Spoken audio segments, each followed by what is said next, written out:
Good morning, Nick Krem. What's going on, Michelle? I'm going to hit you with those finger guns like at the end. I always love that part. It's my favorite part. Yeah. I have you to thank for that. Yeah. So good morning, everybody, and welcome to Michelle Humes Live. I am so excited to welcome my friend, Nick Krem, to our program. Nick is the bomb, and I'm about to share with you why, and he is going to share too. So welcome, Nick. Man, I'm so excited. You know, I see you going live all the time, and you finally asked me to come on. I'm like, yes, Michelle, I'm coming on. So I'm really excited to be a part of Michelle Humes Live. Everything that you're doing, you know, I tune in all the time. You do some great stuff, so I'm excited to add some value to it. Thank you. I'm so glad you're here. And we have a lot of different kinds of people that watch our broadcast. Obviously, not all in real estate, a lot of different entrepreneurs. And so Nick is what I consider to be the ultimate marketer and brander. And so he is working with some of the top people. You are working with some of the top people in the country. And so I just wanted to get to know you a little bit better and introduce you to my audience. Well, you know, I'm pretty much an open book, especially with you, Michelle. I can't hide anything from you, Michelle. I could try, but, you know, we're just going to be able to get it all unpacked all here. Can't hide. Okay, so I want to start with how you got into the industry because I think it's fascinating that you are so young and so successful. You are 26 years old for those watching. So tell us how you got into it and a little bit about your background. So how I got into it is actually funny. This person, so it was my cousin's husband was running a call center at the time. All right. And then he just so happened to be partnered with Al Stasic.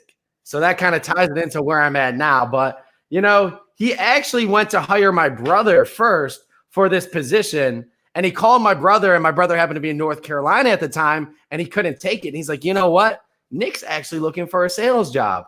And I've never worked sales before. I know, it's shocking, right? And he's like, I've never worked sales before. He gives me a call. I dropped everything I'm doing. I'm like, yes, this sounds perfect. So I get over there. So I started as an ISA. I was calling 15-hour days pretty much right off the bat because I would call 8 a.m. on the East Coast to 8 p.m. on the West Coast. And, you know, we're trying to get agents to call 2 hours a day, and we're starting. No, but I was calling 15-hour days, calling expired, circle dial, FISBO. You know, you name it. You name a CRM and a lead type, I was calling it. So for me, like getting started in the industry, it was kind of indoctrination by fire. It was just like, all right, you're in here, get some training. All right, you're on the phones. We need you to pick up these hours. And that was one thing my dad always taught me is tell your manager, tell the person above you, it's like, hey, I'm done with my work. What else can I do? Like, how can I help you do? Like, how can I help you make your life easier?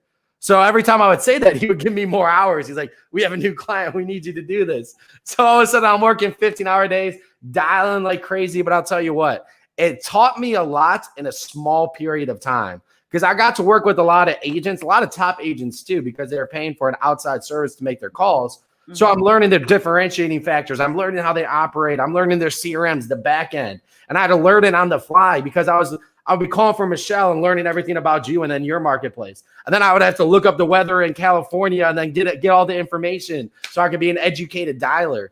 So I got to learn a lot in a short period of time by calling those amount of hours.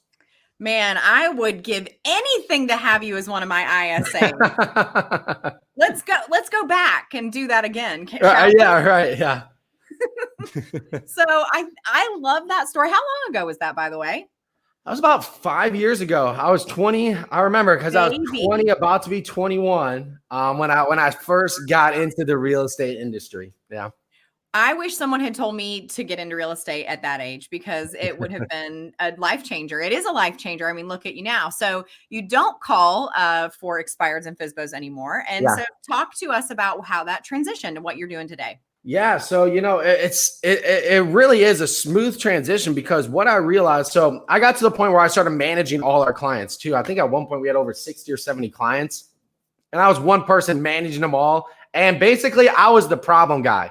A client had a problem. Guess who they called? And like I said, working on the East Coast to the West Coast, I was on the phone at 11 p.m., 8 a.m., like 6 a.m. because then we had some early risers. Because, when an agent has a problem, like when people have a problem, they want to call, they want to figure it out. And I'm all about that. And myself, I don't like being caught off guard, right? I don't like somebody calling. I'm like, shit, why are they calling? I'm trying to figure out really quick. I don't like having to do that. So I wanted to be proactive and figure out, okay, here's where a client's having a problem. Let's solve this and then give them a call and tell them like, hey, this is why it's working better. I love those calls a lot more. I would always get the problem calls. So I had to dive deep into what was the underlying issue with our clients that were absolutely crushing it and the clients who weren't doing so good. So, and what was it?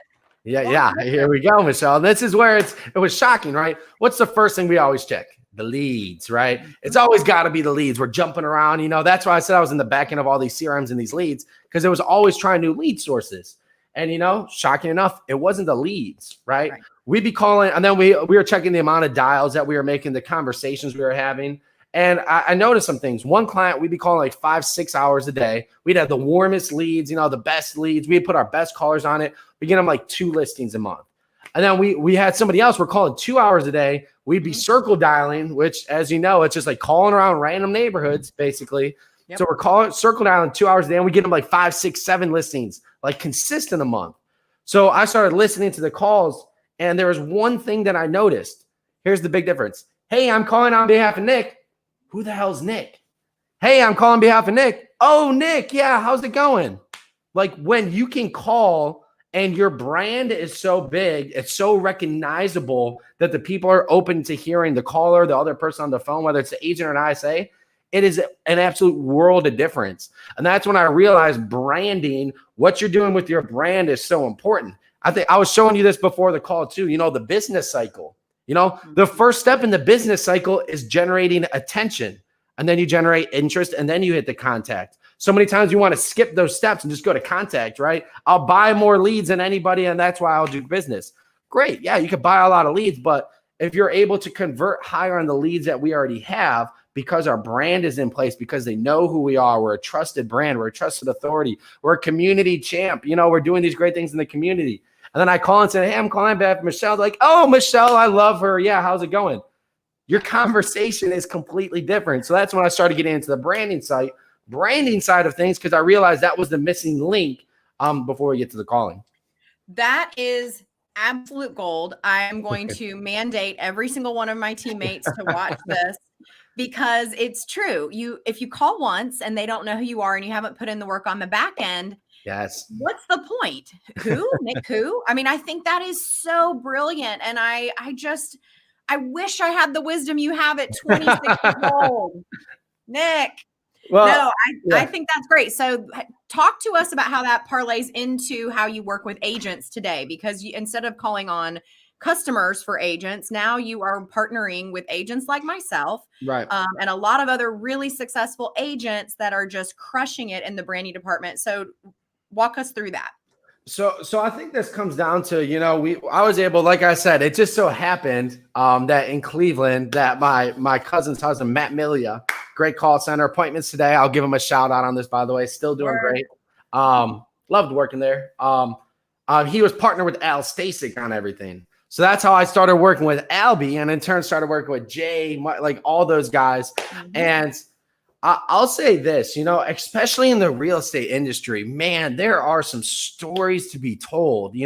I started realizing this when I was going to these masterminds, and this was before I went to 2 or 3 masterminds before I decided to branch out on my own and start my own company and really just dive deep into this. But I really think it's, when you're sitting there late, when you're connecting with individuals and you're sitting there late, like maybe it's usually at a bar, let's face it, like it's late at a real estate mastermind, This is where you make your connections. This is where you make those relationships a little stronger, right? And I'm sitting there, and actually, Veronica, I saw her comment. I made a great connection with Veronica too, and I got to learn a little bit more about her story, a little bit more about her. And then I started talking to somebody else, and there's so many great stories. Like when it comes to these leaders in the industry, there's so many great stories to be told, but just aren't heard, right? Like a lot of times where it's like, I believe everybody has a story. And especially in real estate, I found, man, there are some great, like from nothing to this great individual, and you would never expect like the things that they've gone through. And I'm sitting there, my mind's getting blown left and right. And then I go on like social media, I go to their different places. I'm like, I don't see any of this, right? And I think that's an absolute, I believe it's selfish of individuals to not share their story, to not be able to change their lives like they changed mine. So that's why it was one of my missions, my goals when I'm working with individuals, where it's about more than just real estate's what we do. It's not who we are and who our brand is, right? So I think there are so many great stories of these leaders and these individuals, so many motivating messages and just things that we can be doing to just betterment the community around us, the community of agents, the community of people, by sharing those stories, by sharing those messages. And here's the funny thing too is these, like most of these great agents are great speakers. So I'm like, you got everything you need. We just need to systematize it, give a system to how do I communicate my message to the public in a way that makes you, of course, we want to put you in the best light, but also humanizes you in a way that makes you relatable to people to reach out to you, builds the brand, builds the message, and it's all systematized. So for me, it was just really coming up with giving people the confidence of here's the right system, here's the right process, here's the proven track record. This is how you're going to do it. Insert your message into it, right? So that was one of my big motivating factors to go out and do my own thing was, just talking to all these individuals and hearing these stories. I'm like, these have to be heard. They really do. Yeah. Oh, I agree. And people like myself are so thankful for someone like you, because the thing that agents are great at is telling the story if they're given a little bit of guidance. And for me, it's no different. This really interesting story of how I got into real estate, and I was a stay-at-home mom living in my parents' basement. Turned team leader of 45 people in 3 years. Like it's mind blown, right? It blows my mind some days when I think about it. And yet, if you look, it probably isn't in a systematic way of being told all the time. So, because that's not my skill set. Systems are not my skill set, right? So somebody like you comes along, I'm like, boom, systems. I love it. I was actually talking to Lori Reeder over the weekend about the economy and love me some Lori. And we were cracking. She had me cracking up. All right, continue. So she was talking about where the industry's going, and I love being friends with and going and finding friends that have accomplished so much more than me, because I want to be like them. I want to be Lori Reeder. I want to sell 1,000 homes a year. I want, and so I was talking to her, and she made the comment about, wait, remember this conversation 1 year from now, 2 years from now, when the market changes or the inventory changes, whatever it is, interest rates change, the people who had the strongest systems are the people who are going to thrive. And I even read that in the book Atomic Habits the other day. You do not rise to your success, you fail to whatever system you have. I love that quote. That quote. Yeah. I'm not even sure I said it right, but it's something to that effect. Right. Successful as your systems. And so having branding around systems to me is just absolutely brilliant. I think obviously you're brilliant. So I just love systems. I'm not a systems person, so I have to have people in my world that will create them for me. So this is where there's another great quote. I think this was said in a boot camp that we did, and then it just kind of sprouted because it's one of those things where you say it and it doesn't dawn on you until you hear somebody else say it back to you, and they're like, oh, that's pretty freaking good. But it's systematizing creativity, right? Because so many times one of the biggest processes, like one of the biggest things is, creatives. That's where for me, working with my business partner, we're polar opposites in a lot of ways. We're very similar, but we're also polar opposites, the way we function, the way we act. And working with the creatives, I know for me, like I can get in my creative funk. I can get in my creative, before it'd be like a mayhem, a madhouse. And I'm sitting there, I'm all over the place, and I go here, and then it's like, what was the original goal? I'm like, oh, I got that somewhere over here, right? So for me, it was a relief when we were able to systematize the creativity and break it down into I can still take my creative genes, but I plug it into the system and make it my own. I always say this is the huge difference between McMarketing campaigns and what we were able to do. When I say McMarketing, I refer to like McDonald's, but McMarketing is like, here's our message that we generated as a company, insert your name. And to me, that's like, it's very inauthentic. It doesn't move me emotionally because it's the company's message that like, here's what here's a message agents want to hear. Insert, hey, this is Michelle Humes. Like, da, da, da, da, da. And it goes to the message. And I'm like, that is so freaking wrong.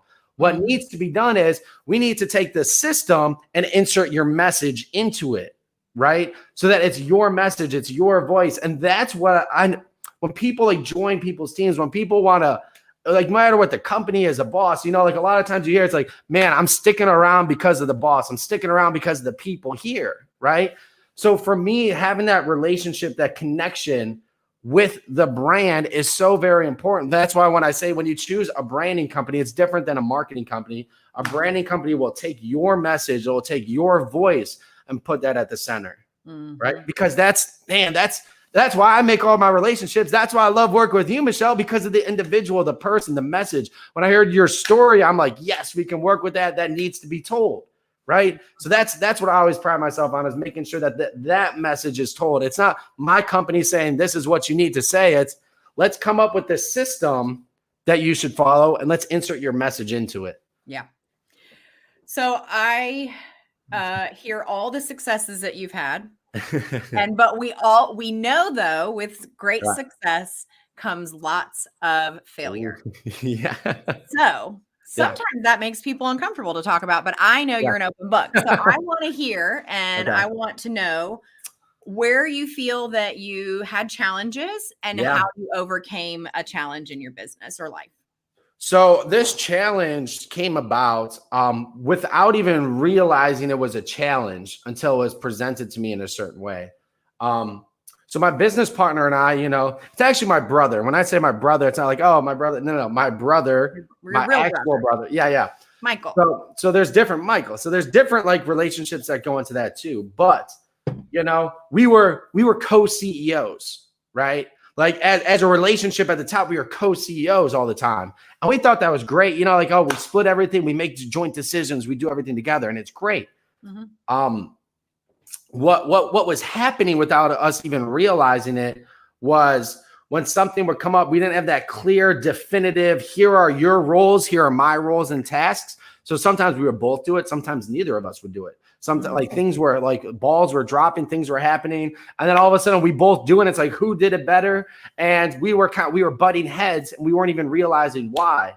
And actually it was on a call. And this is why I know coaching is so very important and being surrounded by the right people is so important. I was actually a sponsor at Agent to CEO. And that's a thing that John Kitchens does. Agent to CEO. It was great. And he was talking about, he's like, man, so there was this group, and he's like, there was always two CEOs. And every time they would get around these huge mega coaches, they would say, which one of you is the CEO now? Because those guys know that like there can only be one CEO, right? That one, like when shit hits the fan, who's that one person it's going to be? Who's that one person that's making those decisions, right? And then every time he went back to this company, and they always had two CEOs. And he's like, that was a huge thing that happened. He's like, they had to make a decision on who was the one CEO. And I'm sitting there and like all these light bulbs just started going off, and I ran downstairs. So we made that decision of who the CEO was. And like what, and then for me, it was making those definitive decisions of what is my exact role that I have to embody in the company, and being okay with, it's actually from traction, letting go of the vine, right? Letting go of those other things that I was doing and saying, all right, somebody else is going to take care of it. And I have to be okay with that, right? Because I've always been that person. If I don't do it right, then it won't get done right. And that is, if you want to do that, great. You know where your limit is, right about here, right? Because you can't do everything, and you can't keep that. You can't do everything for your company. And at some point, it's like taking a deep breath and saying, all right, I got to let go of the vine. I created a system for this person. I got to put them in there. And if they fail, great. We'll figure out a way to make sure that doesn't happen again. But I will never get to that next step if I just don't let go of the vine, if I don't have my clear systems. And at the tippy top of it, if me and my business partner are not working at I get working with like clear, definitive, like I know exactly what I'm doing. I know exactly what he's doing. Responsibility. And we're able to divide and conquer. And then we also start realizing like, man, if we're both on the same call, we're doing something wrong. One of us has to be on these calls. One of us has to be doing this part of the business. So for me, it was really figuring out, number one, being okay, putting egos aside and saying like, hey, you're CEO. That's great. Let's continue to rock and roll. You know, I'll be president. You'll be CEO. And then we decide our roles from there. So for me, it was that huge, it was egos getting in the way without even realizing it, because we both wanted to be CEO. We both wanted to do these things and be these business owners. And then we were failing in ways. And then I heard John Kitchen say, man, you need one CEO. And I'm like, he's right. That's what's happening right now. So I was in the car yesterday on my way to hire a new director of operations, and I wanted to throw up because not because I don't want a director of operations. I'm desperate for a director of operations, but I was so nervous about this next iteration of our company. Yeah. And I think that that's so important as you grow your company, to think you're going to shed the skin of the old company and you're going to have a new iteration. And that involves hiring a bigger and better and more talented person into your world, which means I have to elevate not only my leadership lid, but my ability to let go and let someone else thrive and design systems around it. And I literally wanted to throw up because I was so nervous. I'm going to do a live about it later because I think so many people can relate to that. But that's exactly what you just described. It's realizing the next iteration of your business, because if you don't, you will absolutely stay where you are and stay stagnant. And that was something for me too. It's just understanding like, hey, there's somebody out there that can do this better than you, right? Of course, I think we all have like those one or two things, those superpowers, you know, that we can be great at. But, you know, I'm holding on to a lot of things that are not my superpowers. But I convinced myself like, oh, I'm so good at this. And it's amazing when I first, when I started doing like more videos and I started bringing on the people who do videos, I'm showing them how to do it. And then they're like, oh, yeah. And they show me like 6 shortcuts like on the computer of how to do it. I'm like, you just cut out like about 30 minutes out of my workload by just knowing these shortcuts and doing these things. And it's just amazing when you allow yourself to let go of the vine and just say, you know what? Somebody else can do this better than me, right? My time is more valuable than the time I'm putting into this system, this process. If I can systematize something, great. I put it off to the next person. You know, the more blocks I put underneath me, the higher I can stand and the bigger we can build. So I'm continuing to replace myself in so many different ways. And it was just being okay with that. And that was my biggest thing is I was holding on to I got to do everything. You know, I think that's kind of like how I was raised. You know, if I don't do it right, if I don't do it, it won't get done right, you know. And, you know, that's a saying that you hear. And I think that saying should get the hell out of the whatever saying book or that everybody has. Because I feel like I've heard that in school, heard it in so many places. That's just such a wrong mentality, you know, having trust in other people where it's like, all right, if I create a system, I can manage the system, not the person, right? Because when we manage a person, we manage expectations of what we want them to do. If we create that system, then we can say, all right, here's the system, then I can manage the system and not the person. And we build people when we build a business. We're not building a business. We're building people, right? Yeah. Okay, you mentioned your superpowers a second ago. All right. But you skipped by what they are. So I want to hear one or two of your I know your superpowers. Yeah. I'm sitting here with you, but I want you to share what you think your superpowers are. Well, so I actually had a conversation again with my business partner, Michael. It was a great one last night. And actually inspired my live with my Lady by the Lake. You saw that one, right? I sure did. Inspired that live. And it was great because he was talking about, I'm not big into like astrology and like all those, what's it called? Like those, I'm good. I like personality tests. I like going into that, but I'm not the one to like try and define what I am by that test. But I thought it was really interesting what it said the other day.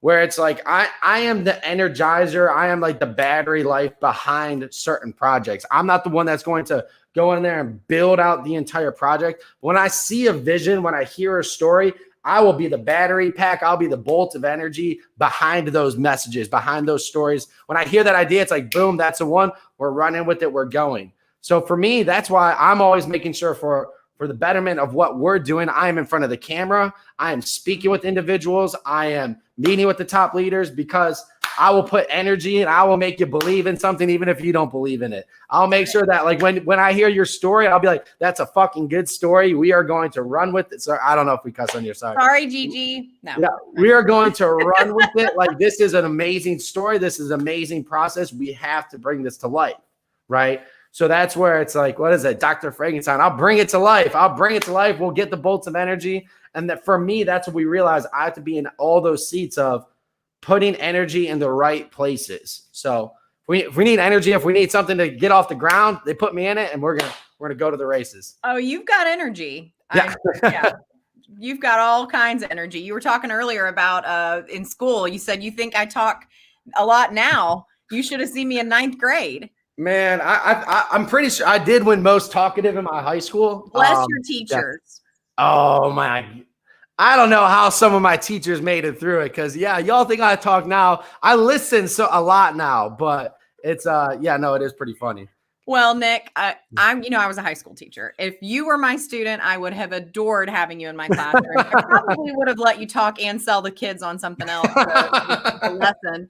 And I would be so proud to see you as a grown-up and doing what you're doing, because I think, I see some of my former students that are succeeding at a high level, and it just makes me so proud that I could have an impact on their lives. And I know your teacher that you talked about this morning feels the same way. So, Nick, you are a delight. I am so thrilled. This is probably my favorite interview we've ever done. I think that at 26 years old, you have so much knowledge. You are so talented. And I just am so glad you're in my world. And I know that so many other people feel that same way. So I think the audience has gotten so many great nuggets from this. And I'm just so grateful for your time. Well, Michelle, you always make me look good. So you make it easy on me, So no, I appreciate you having me on here. It's always a good time. It's always a good time talking to you. I was talking to someone the other day, and, I think it was, Todd? Can't remember. What's up? What was it when I told you have to wear your seatbelt? Yes, I literally brought you up in the last speaking engagement that I had with Todd Schroth. I know exactly where you were. Yeah, with Todd Schroth. Yeah, I'm gonna be in trouble if I ever see you. I'm coming down there. I swear, like, I am literally in my car now. And again, guys, this is a great thing about shooting videos and like creating that brand, where people feel like they can reach out to you, right? So every time I'm in the car now, I'm about to drive, and I'm like, oh, Michelle would kill me. I got to put my seatbelt on. So yeah, every time, especially, I won't just say I do it for the videos, but I especially make sure it's on for the videos. It will be on, or else our relationship depends on it. It will be on from now on. Right. You have way too much stuff going on to be able to do that. Wear your seatbelt, and all the moms watching can comment below and tell Nick the same thing. We will boycott Nick unless he wears his seatbelt. I hope you understand. Shake your head like this. I understand. I work with a lot of very powerful women who are moms. So if I'm boycotted by it's over. So yeah, I got to wear my seatbelt. I just have to do it now. It will not happen again. I know that. See how I do this? This is how I get listings. I do like this. I say, no, Mrs. Humes, it will not. No, no, it will not happen again. I'm going to hit my seatbelt. I'm going to make sure my seatbelt's on. But, that's the great thing about doing videos. So, Michelle, appreciate you having me on. It is always a pleasure. It's always a good time. You are so lovely, Nick. If you want to learn more about Nick, it's nickkrem.com, correct? You got it. Nice and simple. That's the place. Get in his calendar, because he will change your branding perspective. I have sent so many people to you. He will brand you and make you look like a rock star that you already are, but just improved a little bit. So, Nick, I adore you. I thank you so much for your time. And we will do it again very soon, because this was all kinds of great things for our agents. And I just really appreciate you. Awesome. No, I appreciate you too. We already got somebody else tell me to wear my seatbelt, so I got to do it. I heard it here. I get it. Message heard loud and clear, guys. Heard loud and clear. Now, in my defense, I DM'd you privately the first time. You did DM me privately. I think it was funny because you DM'd me privately, and then like 2 minutes later, you notice I didn't do it in another video, and you're like, all right, this went public. Now we're going to public shaming. I think about it. It's like this one time. I remember I think I was in like 6th grade. My mom told me to wear a coat to go outside, and it was snowing because I'm in Cleveland. and I'm walking out the door, but I was going to meet these girls. So I'm like, oh, I don't need a coat. I froze my ass off. And from that day on, I'm like, I am wearing a coat. Like when she said wear a coat, I'm like, I'm wearing a coat. From the day Michelle said put a seatbelt on, I don't know what it was about your words, but I'm like, oh, she means business. Yeah, I'm gonna wear a seatbelt. Yeah, I'm like, I'm gonna wear a seatbelt from now on. I do. My 10 o'clock is starting. Hold on a second. Can you hold 1 second? Yeah, go ahead. They've got me. I'm going to tell them to wait 1 second. Thank you so much. Thank you. Yep. Thank you. Thank you. You're going to wear a seatbelt. I adore you. I will talk to you soon. Awesome. Yep. We'll see you, Michelle. Take care. Bye.